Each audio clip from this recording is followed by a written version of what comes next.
Painted application ધોરણ 6 થી 12ના વિદ્યાર્થીઓ માટે અપડેટ થઈ ચૂકી છે. આ એપ્લિકેશનમાં શું છે? બધા જ વિષયના વિડીયોઝ છે.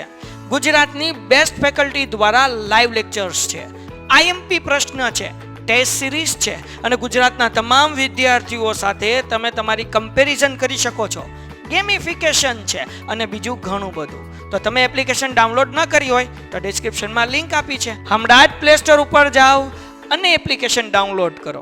ઘરે બેઠીને સરસ મજાનું ગુજરાતની જોરદાર ફેકલ્ટી સાથે ભણો, સારા માર્ક્સે પાસ થાઓ. આગળ એક કોષ્ટક જોયું તો આપણે કોષ્ટક 3.1 એમાં કેટલાક તત્વોની સંજ્ઞા આપી છે અને આ તત્વોની સંજ્ઞા આપણે યાદ જ રાખવાની છે અને યાદ જ રાખવી પડશે. તો 2 મિનિટ આપણે રાહ જોઈએ, બધા જોઈન થઈ જાય ત્યાં સુધી, અને ત્યાં સુધી તમે એક વખત આ તત્વોની સંજ્ઞા ઉપર નજર ફેરવી લો. તત્વોની સંજ્ઞા ઉપર નજર ફેરવી લો.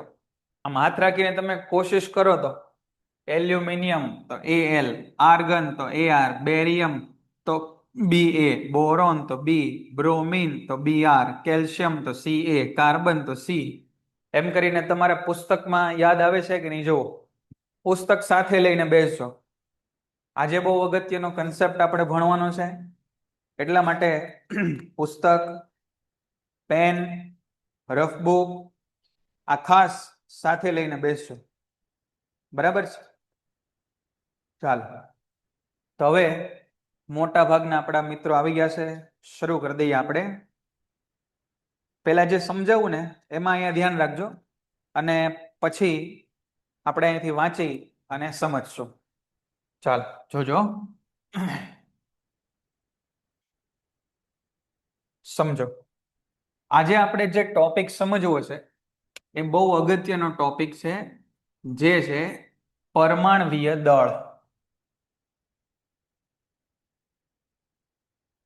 પરમાણવીય દળ. પેલા અહીંયા ધ્યાન આપજો, પછી પીડીએફ તો આપણે મૂકી દઈશું. બરાબર? ચાલો, પરમાણવીય દળ આપણે સમજવું છે. પરમાણવીય દળ તો તમે નામ ઉપરથી સમજી ગયા કે પરમાણવીય દળ એટલે પરમાણુનું દળ. પરમાણવીય દળ એટલે પરમાણુનું દળ. બરાબર? તો આ પરમાણુનું દળ ભાઈ આપણે કઈ રીતે માપવું? આ પરમાણુનું દળ છે એ આપણે કઈ રીતે માપવું એ થોડોક પ્રોબ્લેમ થઈ ગયો. હવે આના પછીના લેક્ચરમાં છે ને, આના પછીના ચેપ્ટરમાં એ આપણે પરમાણુનું દળ છે એ સમજવાનું છે, પરમાણુનું સ્ટ્રક્ચર સમજવાનું છે. પણ અત્યારે આપણે છે એ ખબર નથી, તો આપણે થોડુંક સમજી લઈએ કે પરમાણુનું બંધારણ કેવું હોય. પરમાણુનું બંધારણ આપણે સમજીએ. અહીં ધ્યાન આપજો. પહેલા આપણે છે ને એ પરમાણુનું બંધારણ સમજી લઈએ કે પરમાણુનું બંધારણ કેવું હોય. પરમાણુનું બંધારણ કેવું હોય. હવે સમજો, તમે સમજો કે કોઈએ તમને એવો પ્રશ્ન પૂછ્યો કે ભાઈ સમજો કે મારું દળ કેટલું. કોઈ પૂછે કે મારું દળ કેટલું, તો આખું મારું દળ તમે શોધો તોય મળી જાય. મારા હાથનું દળ વત્તા પગનું દળ વત્તા માથાનું દળ, એવું કરે તોય મળે ને. બરાબર? તો એનો મતલબ કે પરમાણુનું દળ કેટલું હોય? તો કે પરમાણુની અંદર જે વસ્તુ રહેલી હોય ને એના દળ જેટલું પરમાણુનું દળ હોય. આ વસ્તુ તમે સમજો કે પરમાણુની અંદર જેટલી વસ્તુ રહેલી હોય ને એટલું પરમાણુનું દળ છે એ હશે. બરાબર? તો પરમાણુનું બંધારણ આવું છે કે પરમાણુમાં મુખ્યત્વે કઈ વસ્તુ રહેલી છે સમજો. અહીંયા પરમાણુમાં રહેલા છે પ્રોટોન, પરમાણુમાં રહેલા છે ન્યુટ્રોન અને પરમાણુમાં રહેલા છે ઇલેક્ટ્રોન. હવે આની વિગતે ચર્ચા આપણે છે ને એ આના પછીના ચેપ્ટરમાં કરવાની છે, પણ અત્યારે સમજો કે પરમાણુની અંદર 3 વસ્તુ રહેલી છે: પ્રોટોન, ન્યુટ્રોન અને ઇલેક્ટ્રોન. પ્રોટોન, ન્યુટ્રોન અને ઇલેક્ટ્રોન. બરાબર? પ્રોટોન, ન્યુટ્રોન અને ઇલેક્ટ્રોન. વચ્ચે દેખાતું તો હશે, આપણે બ્રાઇટનેસ ઘટાડવાની કોશિશ કરીએ. બરાબર? પણ વચ્ચે દેખાતું તો હશે એવું હું માનું છું.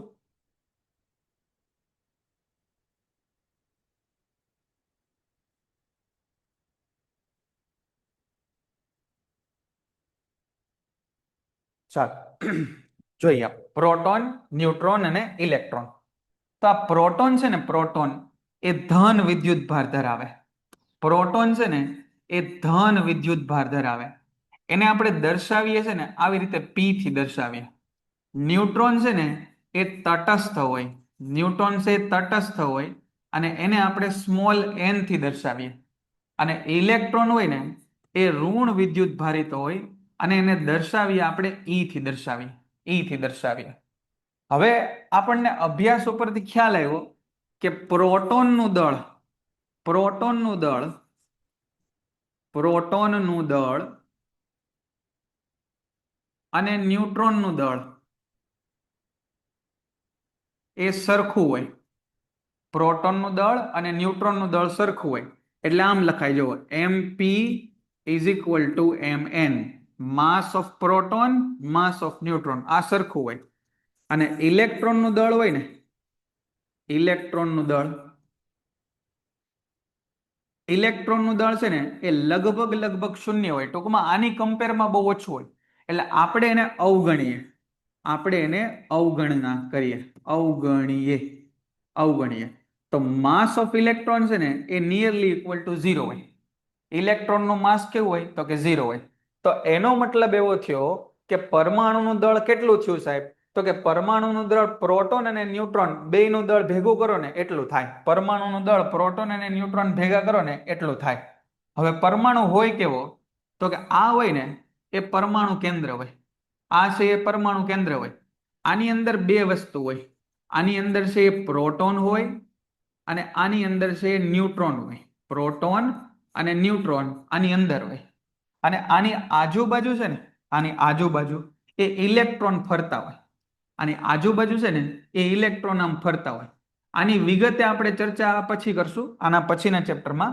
પણ અત્યારે આપણે સમજી લઈએ કે અહીંયા બધી ઇલેક્ટ્રોન હોય. અહીંયા, અહીંયા, આ રીતે એ આમ આમ ફરતા હોય ગોળ ગોળ. કઈ રીતે ફરે એ પછી આપણે ચર્ચા કરશું. તો ટૂંકમાં પરમાણુ કેન્દ્ર, પરમાણુ કેન્દ્ર એમાં શું હોય તો કે પ્રોટોન હોય અને ન્યુટ્રોન હોય.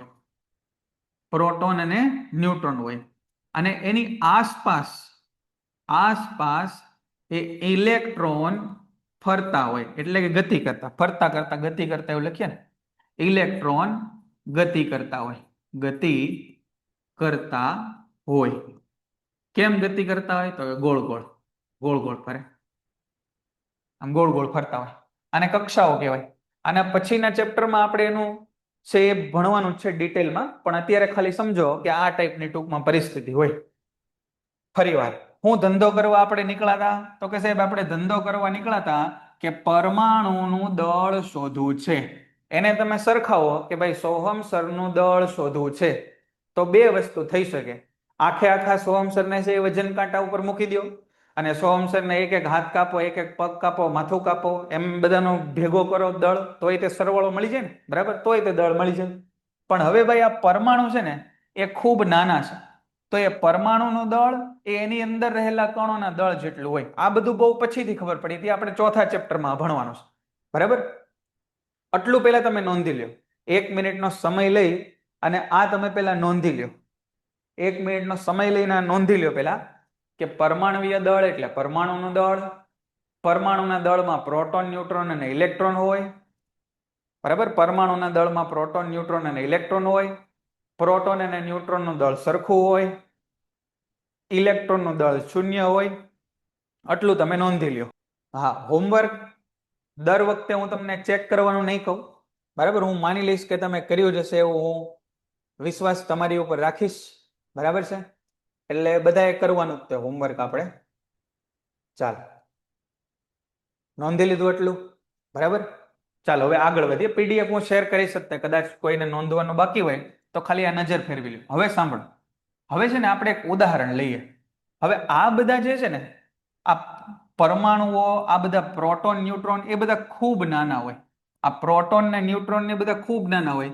તો આપણે શું કરીએ તો કે પ્રોટોન, ન્યુટ્રોન નું સાપેક્ષ દળ માપીએ. નું સાપેક્ષ દળ માપીએ. માપીએ કે માપીએ જે હોય માપીએ છીએ. આપણે એનું સાપેક્ષ દળ માપીએ છીએ. હવે સાપેક્ષ દળ કોને કહેવાય તમે સમજો. સાપેક્ષ દળ કોને કહેવાય? તો કે ભાઈ આપણે માની લઈએ કે એક પાણો છે આપણી પાસે, એક પાણો મળી ગયો આપણને ક્યાંકથી, એક પાણો મળી ગયો આ, બરાબર, પાણો. અને આ પાણાને આપણી પાસે કાંઈ માપવાનું હતું નહીં અને આ પાણો મળી ગયો આપણને. તો આ પાણાનું દળ છે ને આપણે 1 યુનિટ રાખી દીધું. આ પાણાનું દળ 1 યુનિટ રાખ્યું, બરાબર. તો જેનું દળ આની કરતા ડબલ થાય ને આપણે એનું દળ કહેશું કે 2 યુનિટ. માનો કે મારું વજન કરવું હોય તો મારું વજન છે 60 પાણા જેટલું થાય ને તો મારું દળ કેટલું કહેવાય? તો કે 60 યુનિટ. આવી આપણે એક સિસ્ટમ બનાવી નાખી. 1 કિલોગ્રામ, 2 કિલોગ્રામ, 5 કિલોગ્રામ એવું કાંઈ નહીં. આપણે શું કર્યું તો કે એક સાપેક્ષ દળ નક્કી કર્યું કે ભાઈ કોકની કમ્પેરેટિવમાં માપવાનું. તમને પર્સન્ટેજ અને પર્સન્ટાઇલ ખબર પડે? પર્સન્ટેજ હોય ને એ નિરપેક્ષ હોય, એટલે કે માર્ક પ્રમાણે તમારા પર્સન્ટેજ હોય, ટકા, એ નિરપેક્ષ હોય. અને પર્સન્ટાઇલ હોય ને એ સાપેક્ષ હોય.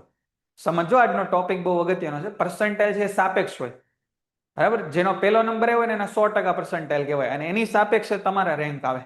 તો આપણે પ્રોટોન અને ન્યુટ્રોનનું દળ અથવા પરમાણુનું દળ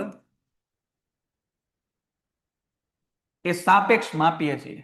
કોની સાપેક્ષે માપીએ છીએ? કોની સાપેક્ષે માપીએ છીએ? તો આ બહુ અગત્યનું છે. આ અગત્યનું છે, યાદ રાખજો. આપણે કોની સાપેક્ષે માપીએ છીએ પરમાણુનું દળ? તો કે કાર્બન 12 ના દળના 12મા ભાગ ને 1 યુ અથવા 1 AMU તરીકે સ્વીકારવામાં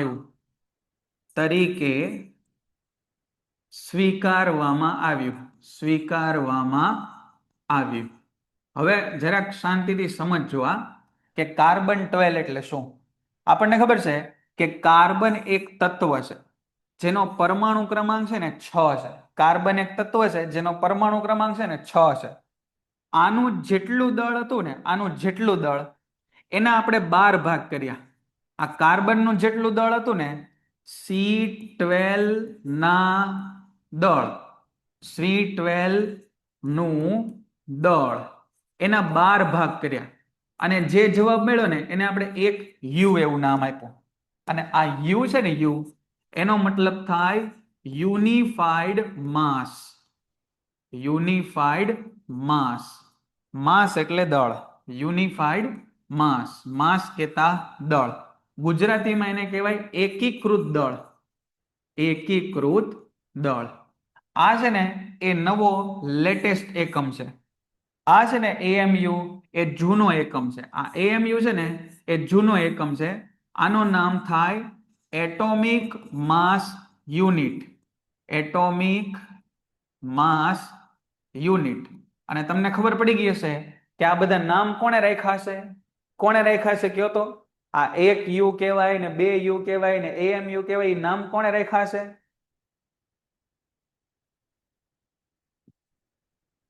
કોણે રાખ્યા છે? ના, ડાલ્ટને નહીં. શું છે ભાઈ પ્રશ્ન? ધર્મભાઈ પ્રશ્ન શું છે તમારો? અહીંથી બધી કોમેન્ટ વહી જાય છે. આ PDF હું મોકલી દઈશ. PDF ગ્રુપમાં હમણાં લેક્ચર પૂરો થાય એટલે મોકલી દઈશું, બરાબર. કોણે નામ રાખ્યા છે કયો તો? આ નામ કોણે રાખ્યા છે? કણા દે. IUPAC, બરાબર છે. શુભમભાઈ બરજેલી હશે નહીં? IUPAC રાખ્યા છે. IUPAC સંસ્થાએ આ બધું નક્કી કર્યું. આ બધું છે આપણે રિવિઝન કરાવશો. આ ચેપ્ટર થોડુંક પૂરું થવા દો, કંઈક ટેસ્ટ ને એવું આવવા દો, બરાબર. એટલે આપણે ધીરે ધીરે એક એક વસ્તુ છે એ રિવિઝન કરાવતા જશો, એની ચિંતા ન કરો. આ યુનિફાઈડ માસ, એટોમિક માસ યુનિટ, આ બધા નામ કોને રાખ્યા? એ બધા IUPAC રાખ્યા છે, બરાબર ને. International union for pure and applied chemistry એને રાખ્યા છે. તો આ કાર્બનના દળના 12 ભાગ કરો ને એને 1 યુનિફાઈડ માસ કીધું. એને 1 યુનિફાઈડ માસ એવું નામ આપ્યું. હવે જુઓ, કાર્બન હોય ને, કાર્બન, અહીંયા જોજો જરા. કાર્બન હોય ને, કાર્બન, એની અંદર 6 પ્રોટોન હોય. પ્રોટોન નામ લખાય P+. અને 6 ન્યુટ્રોન હોય, 6 ન્યુટ્રોન, અને એની અંદર 6 ઇલેક્ટ્રોન હોય, 6 ઇલેક્ટ્રોન. આટલી વસ્તુ કાર્બનની અંદર હોય. કાર્બનની વાત તમે કરો ને, કાર્બન, તો આ કાર્બનની અંદર 6 પ્રોટોન, 6 ન્યુટ્રોન અને 6 ઇલેક્ટ્રોન હોય. 6 પ્રોટોનનું દળ કેટલું થાય? 6 પ્રોટોનનું દળ થાય 6 ગુણ્યા 1 યુનિફાઈડ માસ. 1 પ્રોટોનનું દળ 1 યુનિફાઈડ માસ. 6 ન્યુટ્રોનનું દળ કેટલું થાય? 6 ગુણ્યા 1 યુનિફાઈડ માસ. પ્રોટોન અને ન્યુટ્રોનનું દળ સરખું થાય અને 1 યુનિફાઈડ માસ જેટલું થાય. અને ઇલેક્ટ્રોનનું દળ આપણે અવગણ્ય લીધું છે એટલે 0 થાય. તો અહીંયા જુઓ, આ કેટલું થયું? તો કે સાહેબ 6 યુનિફાઈડ માસ વત્તા 6 યુનિફાઈડ માસ. તો કાર્બનનો પરમાણવીય ભાર એ 12 યુનિફાઈડ માસ થાય. કાર્બનનો પરમાણવીય ભાર કેટલો થાય? 12 યુનિફાઈડ માસ થાય. અહીં સુધી થોડું થોડું બધાને સમજાણું? હા કે નહીં કહો તો? વેકેશનની ડેટ સાહેબે મૂકી દીધી છે, બરાબર? અને તમને પહેલેથી કીધું છે વેકેશન ક્યાં સુધી હશે. ચાલો, અમુકને સમજાય છે, અમુકને નથી ખબર પડતી. ચાલો ફરીવાર હું આનું જેટલું સમજાયું એ તમને કહી દઉં છું. ત્યાં સુધીના બાકી ફરી એકવાર સમજી લેજો.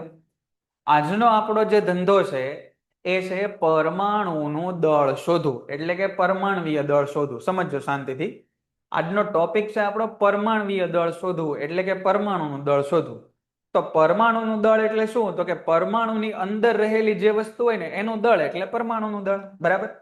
તો પરમાણુની અંદર મેં તમને કીધું કે પ્રોટોન, ન્યુટ્રોન અને ઇલેક્ટ્રોન રહેલા છે. એમાં આ બે છે ને, આ બે, એના દળ સરખા છે. અને એ સરખા કેટલા છે? એ સરખા કેટલા છે? તો કે એ છે સર 1 યુનિફાઈડ માસ. એટલા છે, એ આપણે સ્વીકાર્યા છે, 1 યુનિફાઈડ માસ. અને ઇલેક્ટ્રોનનું દળ છે ને એ 0 છે. બોલો, અહીં સુધી ક્લિયર છે? હું ધંધો કરવાનો એ બધાને ખબર પડી ગઈ? ના જે કરે છે એને આટલી ખબર પડી ગઈ? શું કરવાનું છે એ ખબર પડી ગઈ? એટલું સમજાયું એમાં? હા હા, આટલું ક્લિયર છે? બરાબર, હાલ ઓકે. હવે આગળ સમજો કે પરમાણુનું દળ એટલે એમાં રહેલા પ્રોટોન અને ન્યુટ્રોનનું દળ. તો ટૂંકમાં જો આપણને ખબર પડી જાય ને કે પરમાણુની અંદર કેટલા પ્રોટોન અને ન્યુટ્રોન છે, તો આપણે એનું દળ શોધી શકીએ. અને એક એક પ્રોટોન અને ન્યુટ્રોનનું દળ આપણે 1 યુનિફાઈડ માસ એવું લીધું. હવે આપણને ખબર પડી કે સાહેબ કાર્બનની અંદર છે ને એ 6 પ્રોટોન છે અને 6 ન્યુટ્રોન છે. એટલા માટેનું દળ આપણે કેટલું કીધું? તો કે સાહેબ 6 ને 6 12. બીજું ઉદાહરણ લઈએ આપણે. બીજું ઉદાહરણ લઈએ, જુઓ. બીજું ઉદાહરણ આપણે હાઇડ્રોજનનું લઈએ. હાઇડ્રોજન. હાઇડ્રોજન એને દર્શાવાય H થી. હાઇડ્રોજનની અંદર છે ને ભાઈ ખાલી ને ખાલી એક પ્રોટોન રહેલો છે. એક પ્રોટોન રહેલો છે. એની અંદર કોઈ પ્રકારના ન્યુટ્રોન રહેલા નથી, 0 ન્યુટ્રોન. અને એની અંદર એક ઇલેક્ટ્રોન છે. એની અંદર એક ઇલેક્ટ્રોન છે. આટલી વસ્તુ હાઇડ્રોજનમાં રહેલી છે. એક પ્રોટોનનો ભાર કેટલો? તો કે સાહેબ 1 યુનિફાઈડ માસ. એક ન્યુટ્રોનનો ભાર કેટલો? એક ન્યુટ્રોનનો ભાર કેટલો? તો કે સાહેબ 1 યુનિફાઈડ માસ. પણ ન્યુટ્રોન તો છે જ નહીં. ઇલેક્ટ્રોનનો ભાર કેટલો? તો કે ઇલેક્ટ્રોનનો તો સાહેબ 0 દળ છે, તો એ તો કાંઈ છે જ નહીં. તો કેટલા થયા અહીંયા હાઇડ્રોજન? 1 1 1. તો હાઇડ્રોજનનો પરમાણુ ભાર 1 થયો. હાઇડ્રોજનનો પરમાણુ ભાર કેટલો થયો? 1 થયો. ચાલો બીજું આપણે જોઈએ. આપણે જોઈએ નાઇટ્રોજન. હવે વાત કરીએ આપણે નાઇટ્રોજન. નાઇટ્રોજન નાઇટ્રોજન નાઇટ્રોજન છે ને એની અંદર આપણને ખબર પડી કે સાહેબ 7 પ્રોટોન છે, 7 ન્યુટ્રોન છે અને 7 ઇલેક્ટ્રોન છે. 7 પ્રોટોન, 7 ન્યુટ્રોન, 7 ઇલેક્ટ્રોન. એક પ્રોટોનનું દળ કેટલું? તો કે સાહેબ 1 યુનિફાઈડ માસ. એક ન્યુટ્રોનનું દળ કેટલું? તો કે સાહેબ 1 યુનિફાઈડ માસ. અને ઇલેક્ટ્રોનનું દળ કેટલું? તો કે 0 યુનિફાઈડ માસ. તો આ કેટલું થયું? 7 એકા 7 યુનિફાઈડ માસ વત્તા 7 એકા 7 યુનિફાઈડ માસ. તો આ થઈ ગયું 14 યુનિફાઈડ માસ. તો નાઇટ્રોજનનું દળ છે એ 14 યુનિફાઈડ માસ થયું. બોલો, સમજાણું? દેખાશે? દેખાતું એવું મને લાગે છે. બોલો, અહીંયા સુધી બધાને ક્લિયર છે? આ ખબર પડે છે? આ ખ્યાલ આવે છે બધાને? અહીં સુધી ખબર પડી ગઈ? તો થોડું થોડું નોંધતા જજો આ વસ્તુ.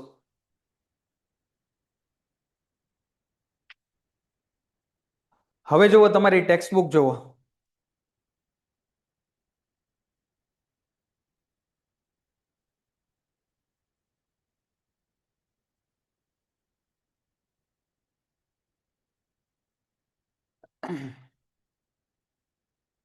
દેખાશે દેખાશે ભાઈ. પીડીએફ મોકલી દઈશ. કદાચ એકાદી લાઈન નહીં દેખાતી હોય તો તમને ખબર પડી જાય. પીડીએફ તે હું મોકલી દઈશ, બરાબર, એટલે વધારે તમને ખ્યાલ આવી જશે. ચાલો હવે ટેક્સ્ટ બુક ઉપર આપણે આવી જઈએ. જોજો ટેક્સ્ટ બુક ઉપર આવી જઈએ. અહીંયા જોજો ટેક્સ્ટ બુકમાં જુઓ પરમાણવીય દળ. પરમાણવીય દળ. હવે હું જે કહું ને, હવે જે હું જો અહીંયા પરિબેન અહીંયા ધ્યાન આપજો તમે. ફરી વાર હું સમજાવું છું, અહીંયા ધ્યાન આપજો હો ને. પરમાણવીય દળ એટલે આપણે ક્યાંથી વાત કરી, આ ચેપ્ટરની શરૂઆત ક્યાંથી કરી, આપણે આને ક્લિયર કરી નાખ્યા છે, બરાબર. પછી આજનું કામ આપણે નવેસરથી કરી. જો આપણે અત્યાર સુધી આ ચર્ચા કરી કે દરેક વસ્તુ છે ને એ પરમાણુની બનેલી છે. આપણે અત્યાર સુધી ચર્ચા કરી પરિબેન કે દરેક વસ્તુ છે ને એ પરમાણુની બનેલી છે, અને એટલા માટે આપણે પરમાણુનું દળ જાણવાની કોશિશ હવે કરવી છે. હવે અહીંથી એક એક માર્કના સવાલ આવશે, સમજજો. પરમાણુનું દળ જાણવાની કોશિશ કરવી છે. ડાલ્ટનના પરમાણુય સિદ્ધાંતનો સૌથી વધુ નોંધનીય ખ્યાલ પરમાણુય દળ હતો. પરમાણુય દળ હતો કે ભાઈ પરમાણુને કંઈક દળ હોય, આવું આપણે સમજી ગયા. તેના મત મુજબ દરેક તત્વ લાક્ષણિક પરમાણુય દળ ધરાવે છે. જો દરેક તત્વ લાક્ષણિક પરમાણુય દળ ધરાવે છે એનો મતલબ શું થાય કે જો સાહેબ અહીંયા આટલા બધા તત્વોને નામ આપ્યા છે, આટલા બધા તત્વોને નામ આપ્યા છે.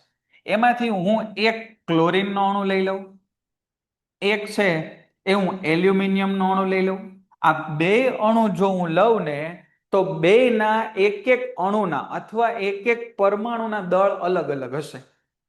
ફરી વાર હું તમને કહું છું કે અહીંયાથી કોઈ પણ તત્વ તમે લઈ લો, હાઇડ્રોજન લઈ લો, સોડિયમ લઈ લો, સલ્ફર લઈ લો, યુરેનિયમ લઈ લો, બધાના એક એક પરમાણુ જો તમે લઈ લો તો દરેકના દળ છે ને એ અલગ અલગ હશે.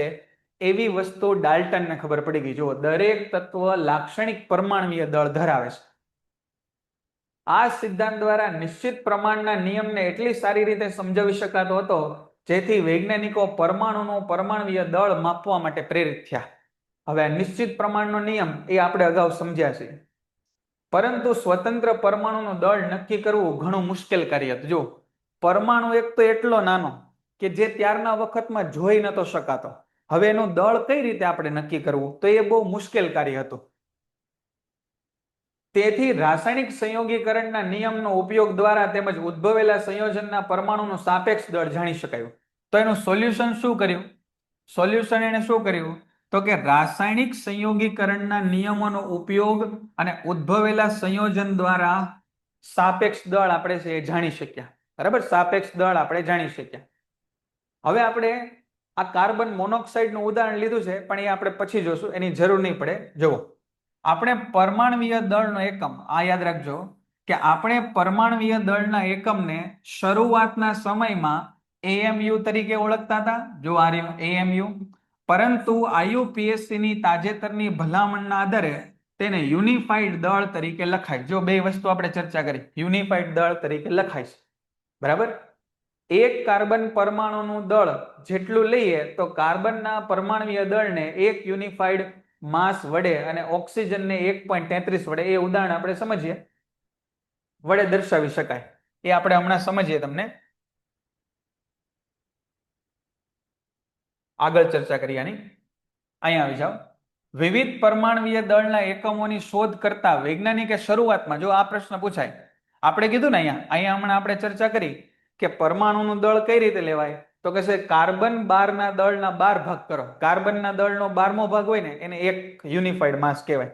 તો આવું શરૂઆતમાં છે ને વૈજ્ઞાનિકોએ કોના નામ ઉપરથી કીધું, તો કે શરૂઆતમાં વૈજ્ઞાનિકોએ ઓક્સિજન લીધો. જો અહીંયા લખ્યું કે શોધ કરતા વૈજ્ઞાનિકોએ શરૂઆતમાં કુદરતી રીતે મળતા ઓક્સિજનના 16મા ભાગના દળને એક એકમ તરીકે લીધું હતું. અને એ લેવાનું કારણ આ હતું કે ઓક્સિજન અનેક તત્વો સાથે પ્રક્રિયા કરીને સંયોજન બનાવે છે, અને આ પરમાણુય દળ એકમ દ્વારા મોટાભાગના તત્વો પરમાણ્વીય દળના પૂર્ણાંક સ્વરૂપે પ્રાપ્ત થાય છે. પૂર્ણાંક સ્વરૂપે પ્રાપ્ત થાય છે. તો શરૂઆતમાં એ લોકોએ દળ માટે કોને રેફરન્સ લીધો હતો? તો કે ઓક્સિજનને લીધો હતો. પણ પછી કેટલાક પ્રોબ્લેમના કારણે શું થયું? તો કે પરમાણ્વીય દળ જાણવા માટે કાર્બન 12 જો આવી ગયું, કાર્બન 12 સમસ્થાનિક ને પ્રામાણિક સંદર્ભ તરીકે પસંદ કરવામાં આવ્યો અને કાર્બન 12 ના સમસ્થાનિકના પરમાણુના દળના 12મા ભાગને માન્ય પરમાણુ એકમ તરીકે લેવાય છે. આ આપણો અગત્યનો પ્રશ્ન થયો. આજની તારીખમાં પરમાણુનું દળ કોની સાપેક્ષે મપાય છે? તો કે કાર્બનના દળના 12મા ભાગનું જેટલું હોય ને, કાર્બનના દળના 12મા ભાગ જેટલું હોય ને, એને આપણે છે એ પરમાણ્વીય દળ તરીકે લઈએ છીએ. ચાલો ફરીવાર અહીંયા આપણે અટકાઈએ. અહીં સુધીની ચર્ચામાં કોઈને પ્રશ્ન હોય તો કયો કાંઈ? અહીં સુધીની ચર્ચામાં કાંઈ પ્રશ્ન હોય તો? આમાં અનમ્યુટમાં લગભગ અવાજ નહીં આવે એવું મને લાગે છે, એટલે તમારો અવાજ આમાં આ સિસ્ટમમાં લગભગ સંભળાય છે નહીં. પેન્ટેડ એપ્લિકેશન ધોરણ 6 થી 12ના વિદ્યાર્થીઓ માટે અપડેટ થઈ ચૂકી છે. આ એપ્લિકેશનમાં શું છે? બધા જ વિષયના વિડીયોઝ છે. ગુજરાતની બેસ્ટ ફેકલ્ટી દ્વારા લાઈવ લેક્ચર્સ છે. આઈએમપી પ્રશ્ન છે, ટેસ્ટ સિરીઝ છે અને ગુજરાતના તમામ વિદ્યાર્થીઓ સાથે તમે તમારી કમ્પેરિઝન કરી શકો છો. ગેમિફિકેશન છે અને બીજું ઘણું બધું. તો તમે એપ્લિકેશન ડાઉનલોડ ન કરી હોય તો ડિસ્ક્રિપ્શનમાં લિંક આપી છે. હમણાં જ પ્લે સ્ટોર ઉપર જાઓ અને એપ્લિકેશન ડાઉનલોડ કરો. ઘરે બેઠીને સરસ મજાનું ગુજરાતની જોરદાર ફેકલ્ટી સાથે ભણો, સારા માર્ક્સે પાસ થાઓ.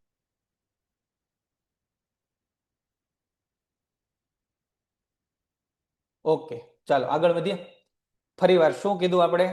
આપણે કીધું કે ભાઈ પરમાણુનું દળ આપણે શોધવું છે, પણ પરમાણુ બહુ નાનો છે, એટલે પરમાણુને હાથમાં પકડીને એને વજન કાંટામાં મૂકો, નીચે વજન માપી લ્યો એવું ન થઈ શકે.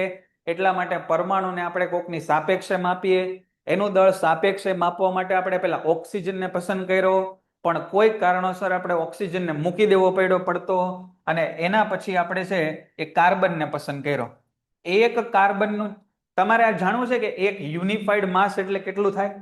એક યુનિફાઈડ માસને કિલોગ્રામમાં કેટલું કહેવાય? લખજો તમે, આ લખજો કે એક યુનિફાઈડ માસ એટલે 1.66 ગુણ્યા 1.6605 ગુણ્યા 10⁻27 કિલોગ્રામ થાય. જો એક યુનિફાઈડ માસ એટલે 1.6605 ગુણ્યા 10⁻27 કિલોગ્રામ થાય. 10⁻27 એટલે એકની પાછળ 27 મીંડા. એકના છેદમાં એકની પાછળ 27 મીંડા તમે કરો ને, એ જેટલું દળ થાય ને એટલું દળ છે ને એ એક યુનિફાઈડ માસ થાય. એટલે તમે વિચારો કે આ કેટલું સૂક્ષ્મ દળ છે. આ કેટલું સૂક્ષ્મ દળ છે એની વાત આપણે કરી રહ્યા છે. કેટલું સૂક્ષ્મ દળ છે. હાલો હવે અહીંયા રહી. હવે અહીંયા તમે નજર ફેરવો. જો અહીંયા નજર ફેરવો. હાઇડ્રોજનની મેં તમને વાત કરી, હાઇડ્રોજનની.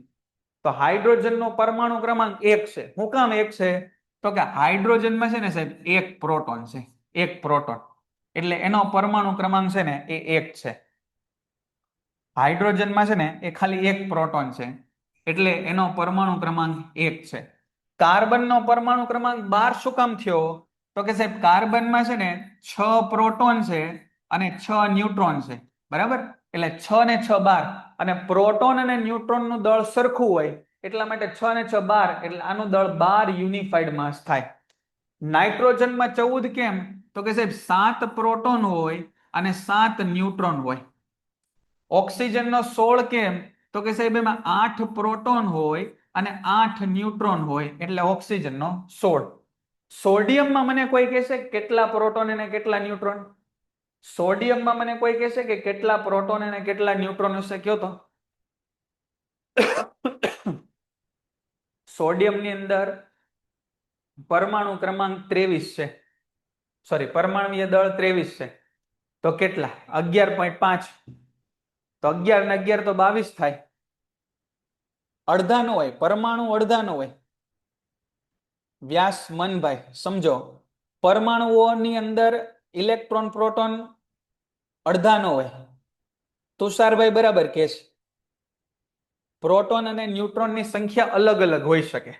સોડિયમનો પરમાણુ ક્રમાંક 11 થાય એટલે એની અંદર 11 પ્રોટોન હોય અને 11 માં 23 માંથી 11 તમે બાદ કરો એટલે 12 ન્યુટ્રોન એની અંદર હોય. 12 ન્યુટ્રોન. મેગ્નેશિયમનો પરમાણુ ક્રમાંક 12 છે એટલે એમાં 12 પ્રોટોન હોય અને 12 છે એ ન્યુટ્રોન હોય. સલ્ફરનો પરમાણુ ક્રમાંક 16 એટલે 16 પ્રોટોન હોય અને 16 ન્યુટ્રોન હોય. કેલ્શિયમનો પરમાણુ ક્રમાંક 20 છે એટલે 20 પ્રોટોન અને 20 છે ન્યુટ્રોન હશે. આ 35.5 પરમાણુ ક્રમાંક છે ને સોરી પરમાણુય દળ છે ને એ કઈ રીતે આવે ને એ આપણે નેક્સ્ટ લેક્ચરમાં છે એ સમજવાનું છે. કઈ રીતે આમાં 35.5 આવ્યું ને એ આપણે નેક્સ્ટ લેક્ચરમાં છે એ સમજવાનું છે. તો અહીં સુધી બધાને ખ્યાલ આવી ગયો ભાઈ? અહીં સુધી ક્લિયર થઈ ગયું બધાને? અહીં સુધી રેડી છે? આગળ વધીએ? કઈ પ્રશ્ન હોય તો કયો. હા, પીડીએફ મોકલશું ભાઈ, પીડીએફ મોકલશું. પીડીએફ મોકલી દેશો બેટા. સરસ, હાલો. ઓકે ઓકે, આગળ વધી હાલ. તો આટલું ખબર પડી. હવે જોજો ભાઈ, હવે જોજો. સમજો એક પરિસ્થિતિ હું તમને સમજાવવા માંગુ છું કે આ પેન છે, પેન એને આમ છૂટી મૂકું, આમ છૂટી, તો એ નીચે જ જાય, ઉપર ન જાય. આ પેન છે એને છૂટી મૂકું તો એ નીચે જ જાય, ઉપર ન જાય. બરાબર? એવું કેમ થતું હશે કયો? આ પેન ને આપણે મૂકીએ તો એ નીચે જ, ગ્રેવિટી સમજી ગયો જાનવીબેન? ગ્રેવિટી મને ખબર પડી ગઈ, ગ્રેવિટી મને ખબર પડી ગઈ, પણ એની સિવાય કઈ? તો હું જે કહું ને ધ્યાનથી સાંભળજો, હું તમને જે કહું ને ધ્યાનથી તમે સાંભળજો. દુનિયાની કોઈ પણ સિસ્ટમ હોય ને, દુનિયાની કોઈ પણ સિસ્ટમ એ પોતાની લીસ્ટ એનર્જીમાં રહેવા માંગે, પોતાની ન્યૂનતમ ઉર્જામાં રહેવા માંગે, પોતાની ન્યૂનતમ ઉર્જામાં રહેવા માંગે. અને પોતાની ન્યૂનતમ ઉર્જામાં એ ત્યારે રહી શકે જ્યારે એની કક્ષામાં છે ને, જ્યારે એની કક્ષામાં 8 ઇલેક્ટ્રોન હોય. હવે આ કક્ષાની બધું કોને કહેવાય ને એ હું તમને પછીના આપણે ચોથા ચેપ્ટરમાં સમજશું. જો આને કક્ષા કહેવાય, આ જે આજુબાજુ છે ને જેમાં ઇલેક્ટ્રોન ફરે એને કક્ષા કહેવાય. આ કક્ષા જો ફૂલ ભરાયેલી હોય ને, એટલે કે એમાં 8 ઇલેક્ટ્રોન હોય ને, તો એને બહુ મજા આવે, રિલેક્સ ફીલ કરે, એને વધારે કઈ ઉપાધિ રહેશે નહીં. એટલે દરેક તત્વો છે ને એ એવી કોશિશ કરે કે પોતે છે ને એ ઠરીઠામ થાય, સંતુલનમાં આવે, નિષ્ક્રિય તત્વ જેવી ઇલેક્ટ્રોન રચના પ્રાપ્ત કરવાની કોશિશ કરે. હવે અહીંયા થોડાક ભારે શબ્દ આવી ગયા, બરાબર? કે ઇલેક્ટ્રોન રચના કોને કહેવાય એ બધું આપણે છે એ શીખશું, એ બધું આપણે છે એ શીખશું. પણ સમજો કે બધાનો નેચર એવો હોય, બરાબર? બધાનો નેચર એવો હોય કે એ છે ને એ પોતાની ન્યૂનતમ ઉર્જામાં રહેવા માંગે. આ ઉપર છે ને ઉર્જા વધારે હોય, નીચે ઉર્જા ઓછી. હવે અહીંથી પેન મૂકું તો એનથી નીચે જ જાય, પાછી ઉપર ન જાય. તો કોઈ પણ તંત્ર પોતાની ન્યૂનતમ ઉર્જામાં રહેવા માંગે, એ પ્રકારનું વલણ એનું હોય. એવું કરવા માટે આ બધા પરમાણુઓ છે ને એ મોટા ભાગે ક્યારેય સિંગલ આંટા નો મારે. જો આ બધા પરમાણુઓ છે ને, જે આ પરમાણુઓ તમને દેખાય એ ક્યારેય સિંગલ તમને જોવા નહીં મળે. એટલે કે આ એલ્યુમિનિયમ, આ આર્ગન છે ને આ સિંગલ જોવા મળી જાય, કેમ કે એનું પોતાનું બંધારણ છે ને એ પૂરું છે, એટલે એ આવી રીતે જોવા મળી જાય. પણ માનો કે આ હાઇડ્રોજન છે ને, તો એ એક હાઇડ્રોજન નહીં રહે, એ 2 હાઇડ્રોજન ભેગા બધે રખડતા હશે. આ લોખંડ છે ને, તો એ તો છે ને ઓક્સિજન આરે સંયોજાય થાય, Fe2O3 બનાવી દેશે, આવું કંઈક કરી નાખશે, બરાબર? પછી આ મેગ્નેશિયમ છે ને એ ક્લોરીન આરે જોડાઈ જશે, મેગ્નેશિયમ છે ક્લોરીન આરે જોડાઈ જાય, અહીંયા જોડાઈ જાય, તો મેગ્નેશિયમ ક્લોરીન આરે જોડાઈને MgCl2 બની જશે. આવું બધા કરવા માંડે, એ એકલા રહેશે નહીં અને બધા આરે જોડાઈ જશે. આવું વલણ એ ધરાવશે.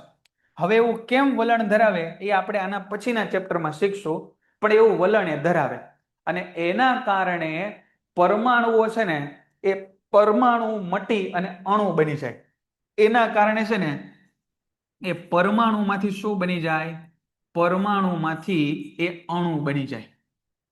અમુક વસ્તુ તમને પછી ધીરે ધીરે સમજાશે, પણ સમજો તમે કે શું આપણે કહેવા માંગીએ છીએ, બરાબર? લેક્ચરનો ટાઈમિંગ ભાઈ તમને ખબર છે, આપણો લેક્ચર શરૂ થાય કેટલા વાગે? તો કે ભાઈ 9:15. 6 વાગે શરૂ થાય તો એ 7 વાગે પતે, 45 મિનિટ. બરાબર. એટલે આવો પ્રશ્ન હવે વારંવાર ન પૂછવો. પરમાણુ કેવી રીતે અસ્તિત્વ ધરાવે છે? જો મોટા ભાગના તત્વોના પરમાણુઓ સ્વતંત્ર રીતે અસ્તિત્વ ધરાવી શકતા નથી. મોટા ભાગના તત્વોના પરમાણુઓ સ્વતંત્ર રીતે અસ્તિત્વ ધરાવી શકતા નથી. એટલે એકલો હાઇડ્રોજન આમ રખડતો તમને જોવા મળે નહીં, એકલો ક્લોરીન રખડતો જોવા મળે નહીં, એકલો ઓક્સિજન રખડતો જોવા મળે નહીં. પરમાણુઓ અણુઓ અથવા આયનોની રચના કરે. જો પરમાણુઓ છે એ અણુઓ અથવા આયનોની રચના કરે. હવે અણુ અને આયન શું કહેવાય ને હમણાં આપણે આગળ સમજીએ. આ અણુઓ અથવા આયનો વધુ સંખ્યામાં જોડાઈને દ્રવ્ય બનાવે. આ અણુઓ અથવા આયનો વધુ સંખ્યામાં જોડાઈને દ્રવ્ય બનાવે, જેને આપણે જોઈ શકીએ, અનુભવી શકીએ, જેને આપણે જોઈ શકીએ, અનુભવી શકીએ અથવા સ્પર્શ કરી શકીએ. જો સમજો, ક્યાંક રખડતા હાઇડ્રોજન હતા આ દુનિયામાં, ક્યાંક રખડતા ઓક્સિજન હતા. આ બે કાંઈ પણ રીતે ભેગા મળી ગયા અને H2O બની ગયા. આ હાઇડ્રોજન એ પાછા એકલા નહીં હોય, એ બબ્બેના જોડકામ હોય. ઓક્સિજન એકલા ન હોય, એ બબ્બેના જોડકામ હોય. અને એ બે ભેગા મળીને H2O બની ગયા. એવા ઘણા બધા લાખો કરોડો H2O ભેગા થાય ને ત્યારે આપણને દેખાય એવું પાણી આપણી સામે આવે. એક નાનકડો H2O. તમને લાગે છે કે આ માનો કે સામે તમે બેઠા છો તો આ સામે કેમેરો છે, તો અહીંયા મારી અને કેમેરાની વચ્ચે પાણી હશે? મારી અને કેમેરાની વચ્ચે પાણી હશે? શું લાગે છે તમને? કયો તો. હશે? પાણી હશે. તમારી આજુબાજુ તમે બેઠા ત્યાં પાણી હશે? આજુબાજુ ભરેલું એમ નહીં, ભરેલું એમ નહીં. અહીંયા માનો કે હું અહીંયા શું ઊભો છું, તો જ્યાં હું અહીંયા હાથ ફેરવું ત્યાં પાણી હશે? હોય? હોય? હા હોય, પણ એ આપણને બતાય નહીં. પાણી હોય પણ આપણને બતાય નહીં, કેમ કે બાષ્પ સ્વરૂપ હોય. ધર્મભાઈએ સાચું કીધું. બરાબર, સાચું કીધું ધર્મભાઈએ કે ભાઈ બાષ્પ સ્વરૂપે હોય. રાજેશભાઈ તમે આજે જ પધાર્યા હે, તો આવા પ્રશ્નો તમે પૂછો છો? ચાલો, તો આજુબાજુ પાણી છે પણ બાષ્પ સ્વરૂપે છે, પણ એ બાષ્પ એટલી નાની છે કે આપણને દેખાતી નથી. પણ એ બાષ્પ જો વધારે પ્રમાણમાં ભેગી થાય ને તો આપણને દેખાય. કઈ રીતે તમને સમજાવું? જો તમે એક ઠંડો ફૂલ પાણીનો ગ્લાસ લઈ લો તો શું થાય? આજુબાજુની બધી બાષ્પ ચોંટી જાય તો એ પાણી આજુબાજુ તમને દેખાય. ઠંડો ગ્લાસનો પાણી લઈ લો તો એની આજુબાજુ તમને પાણી દેખાય કે ન દેખાય? એ આજુબાજુની બાષ્પ જતી ને. સમજ્યા કે ન સમજ્યા હું તમને શું કહેવા માંગુ છું? આ ટોપિક થોડો થોડો તમને ક્લિયર થાય છે? બહુ સમજવા જેવો ને બેઝિક ટોપિક છે કે હાઇડ્રોજન છે, ઓક્સિજન છે, એ ક્યારેય એકલા રહે નહીં. એ H2 અને O2 સ્વરૂપમાં રહે. એ બેને જો મેળ પડી જાય ને તો H2 અને O2 એ બે ભેગા થઈ જાય ને H2O બની જાય. અને આવા બહુ બધા H2O ભેગા થાય ને ત્યારે તમને દેખાય એવું એક ટીપું બને, નાનકડું પાણીનું ટીપું બને.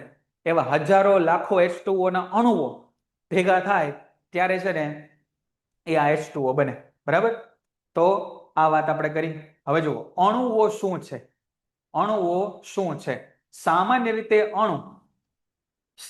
રીતે અણુ એ બે અથવા વધારે પરમાણુઓનો સમૂહ. જો સમજી ગયા આપણે? નવું પેજ લઈને થોડુંક લખતા જાય એટલે આપણને ખબર પડે. નવું પેજ લઈને લખીએ આપણે કે અણુ શું છે. અણુ તો કે અણુ એટલે સાહેબ બે કે તેથી વધુ પરમાણુઓનો સમૂહ. પરમાણુઓનો સમૂહ. કઈ રીતે સમજો અહીંયા? જો સાહેબ, આ ઓક્સિજન પરમાણુ, આવો નવો બીજો ઓક્સિજન પરમાણુ, આ બે ભેગા થાય ને એટલે O2 બને. એને કહેવાય ઓક્સિજનનો અણુ. આને કહેવાય ઓક્સિજનનો અણુ. આને કહેવાય હાઇડ્રોજનનો પરમાણુ. આને કહેવાય હાઇડ્રોજનનો પરમાણુ. આ બે છે ને એકલા નો રહે. કેમ? હાઇડ્રોજન એવા સ્વરૂપમાં સિંગલ નો રહે. એ બે જોડાઈ જ જાય આપણી જેમ. અને શું બની જાય? હાઇડ્રોજનનો અણુ બની જાય. એટલા માટે કુદરતમાં મોટા ભાગે છે એ શું જોવા મળે? તો કે અણુઓ જોવા મળે, પરમાણુઓ જોવા મળે નહીં. તો જો સામાન્ય રીતે અણુ એટલે બે અથવા વધારે પરમાણુઓનો સમૂહ જે એકબીજા સાથે રાસાયણિક બંધથી જોડાય છે. અથવા પરસ્પર આકર્ષણ દ્વારા મજબૂતાઈથી જકડીને રહે છે. હવે આ રાસાયણિક બંધ કયો ને એ આપણે 10મા ધોરણમાં ભણશું. અણુને કોઈ તત્વ અથવા સંયોજનના એવા નાનામાં નાના કણ તરીકે વ્યાખ્યાયિત કરી શકાય જે સૂક્ષ્મ કણ સ્વતંત્ર રીતે અસ્તિત્વ ધરાવતો હોય તેમજ સંયોજનના તમામ ગુણધર્મ ધરાવે. આ બહુ અગત્યનું સ્ટેટમેન્ટ થયું કે અણુ કેવો છે, અણુને તત્વ અથવા સંયોજનના એવા નાનામાં નાના કણ તરીકે વ્યાખ્યાયિત કરી શકાય. નાનામાં નાનો કણ જે સ્વતંત્ર રૂપે અસ્તિત્વ ધરાવે અને તેમાં સંયોજનના તમામ ગુણધર્મ દર્શાવતો હોય. સંયોજનના તમામ ગુણધર્મ દર્શાવતો હોય. હવે સંયોજન શું કહેવાય ને હમણાં આપણે જોઈએ.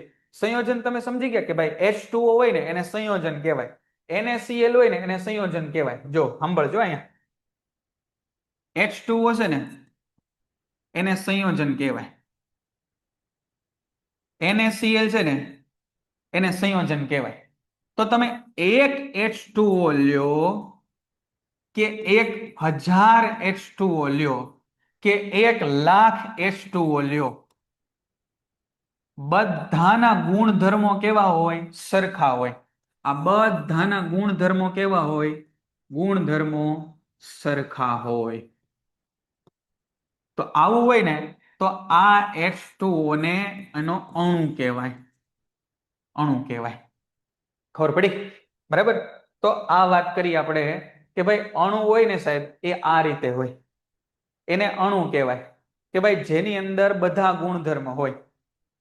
એક જ તત્વના પરમાણુઓ અથવા જુદા જુદા તત્વના પરમાણુઓ પરસ્પર સંયોજાઈને અણુ બનાવે. જો એક જ તત્વના પરમાણુ અથવા જુદા જુદા તત્વના પરમાણુ પરસ્પર સંયોજાઈને અણુ બનાવે. એક જ તત્વના એટલે જો અહીંયા એક જ તત્વના કોને કહેવાય? તો કે ઓક્સિજન અને ઓક્સિજન. જો અહીંયા ઓક્સિજન અને ઓક્સિજન એક જ તત્વ. પછી આમ કરીએ તો ઓક્સિજન અને હાઇડ્રોજન તો H2O. તો આ રીતે સંયોજન. પણ આ સંયોજન કઈ રીતે બન્યું? તો કે સાહેબ અલગ અલગ પરમાણુઓ જોડાઈને, અલગ અલગ તત્વોના પરમાણુ જોડાઈને આ સંયોજન બન્યું. એક જ તત્વના પરમાણુ જોડાઈને અણુ બન્યો, અલગ અલગ તત્વના પરમાણુ જોડાઈને આને પણ અણુ જ કહેવાય. આ પણ છે અણુ જ છે. બરાબર, આ પણ અણુ છે H2O ને એક અણુ. બોલો અહીં સુધીનું ક્લિયર છે? આટલું ખબર પડી ગઈ? તો આટલું કામકાજ આપણે આજે રાખીએ. PDF હું તમને આ 2 પેજ આપણે સમજાવ્યા એ મોકલી દઉં. સરસ, ચાલો, ઓકે. ઘરકામમાં જેટલું આપણે કર્યું ને ભાઈ એટલું શાંતિથી એક એક વાર છે એ વાંચજો. પુસ્તકના આ 2 પેજ 30 પેજ નંબર 30 અને એની આગળના જે પેજ છે ને ક્રિશાબેન, સોરી ક્રિષ્ના નહીં ક્રિશા, એ આગળનું પેજ એ 2 વાંચજો. પુસ્તકના આ 2 પેજ તમે વાંચી નાખજો. આ પેજ નંબર 29 અને પેજ નંબર 30 આ 2 વાંચી નાખજો. અને આ જે આપણે લખી નોંધ એ એક એક વાર લખજો. બરાબર ને? ચાલો, ઓકે, ચાલો મળીએ. Good night. મજા કરજો, તહેવાર બધા માણજો, તબિયત પાણીનું ધ્યાન રાખજો. જય હિન્દ. પેન્ટેડ એપ્લિકેશન ધોરણ 6 થી 12ના વિદ્યાર્થીઓ માટે અપડેટ થઈ ચૂકી છે. આ એપ્લિકેશનમાં શું છે? બધા જ વિષયના વિડીયોઝ છે. ગુજરાતની બેસ્ટ ફેકલ્ટી દ્વારા લાઈવ લેક્ચર્સ છે, IMP પ્રશ્ન છે, ટેસ્ટ સિરીઝ છે અને ગુજરાતના તમામ વિદ્યાર્થીઓ સાથે તમે તમારી કમ્પેરિઝન કરી શકો છો. ગેમિફિકેશન છે અને બીજું ઘણું બધું. તો તમે એપ્લિકેશન ડાઉનલોડ ન કરી હોય તો ડિસ્ક્રિપ્શનમાં લિંક આપી છે. હમણાં જ પ્લે સ્ટોર ઉપર જાઓ અને એપ્લિકેશન ડાઉનલોડ કરો. ઘરે બેઠીને સરસ મજાનું ગુજરાતની જોરદાર ફેકલ્ટી સાથે ભણો, સારા માર્ક્સે પાસ થાઓ.